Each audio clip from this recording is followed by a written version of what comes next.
নরসিংদীর রায়পুরা উপজেলায় দুই গ্রুপের সংঘর্ষে গুলিবিদ্ধ হয়ে মোস্তাকিম নামে এক কিশোর নিহত হয়েছে। আধিপত্য বিস্তারকে কেন্দ্র করে ৪ ফেব্রুয়ারি জেলার সায়দাবাদে এ ঘটনা ঘটে বলে জানা গেছে।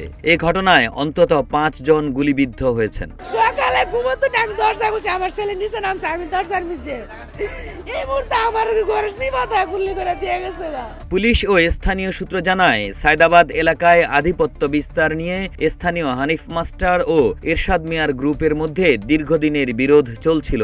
বুধবার ভোরে দুই পক্ষ আগ্নেয়াস্ত্র নিয়ে সংঘর্ষে জড়িয়ে পড়ে। গোলাগুলির মধ্যে পড়ে কিশোর মোস্তাকিম গুরুতর আহত হয়। পরে তাকে উদ্ধার করে রায়পুরা উপজেলা স্বাস্থ্য কমপ্লেক্সে নিয়ে গেলে চিকিৎসক মৃত ঘোষণা করেন।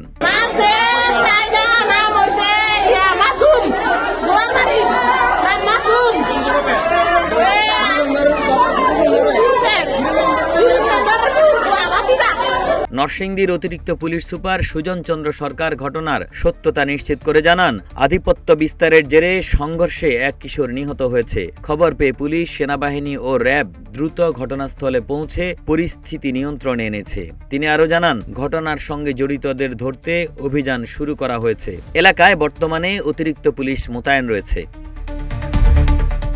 নিউজ ডেস্ক, রূপালী বাংলাদেশ।